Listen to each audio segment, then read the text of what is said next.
చాలా కాలంగా వింటూనే ఉన్నాం, రోజులో బ్రేక్ఫాస్ట్ చాలా ముఖ్యమైనదని, ప్రతి ఒక్కరూ తప్పకుండా అల్పాహారం తీసుకోవాలని నిపుణులు సూచిస్తూ ఉన్నారు. కానీ ఎంతమంది ఈ నియమాన్ని పాటిస్తున్నారు? చాలా మంది ఈ విషయంలో నిర్లక్ష్యంగా ఉంటున్నారు. సన్నగా అవడానికి బ్రేక్ఫాస్ట్ మానేయడానికే చాలా మంది ఆసక్తి చూపుతున్నారు. కానీ అలా బ్రేక్ఫాస్ట్ మానేయడం అస్సలు మంచిది కాదని అధ్యయనాలు చెబుతున్నాయి. రాత్రి భోజనం తర్వాత శరీరానికి దాదాపు 12 గంటల తర్వాత అల్పాహారం ద్వారా ఆహారం అందిస్తాం, కాబట్టి ఇది కంపల్సరీ తీసుకోవాలి. అయితే చాలా మంది ఫిట్నెస్ మాయలో పడి అల్పాహారం నిర్లక్ష్యం చేస్తున్నారు. ఇలా టిఫిన్ తినడం మానేయడం వల్ల చాలా అనర్థాలు జరుగుతాయి. అనేక హెల్త్ ప్రాబ్లమ్స్ ఎదుర్కోవాల్సి వస్తుంది.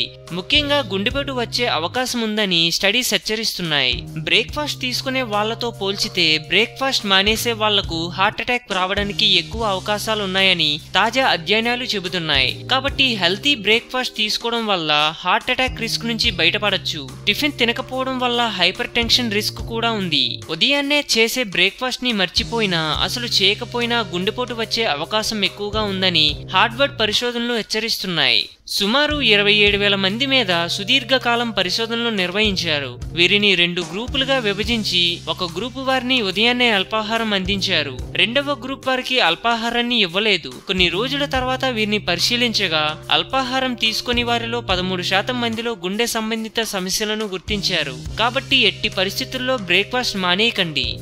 ఆరోగ్యమే మహాభాగ్యం అన్నారు పెద్దలు. సో మేము పెట్టే అప్డేట్స్ ని రోజు ఫాలో అవుతూ మీ ఆరోగ్యాన్ని కాపాడుకోండి. మీకు ఏమైనా టిప్స్ తెలిసే కామెంట్లో పోస్ట్ చేయండి. చివరిగా సబ్స్క్రైబ్ చేయడం మాత్రం మర్చిపోకండి.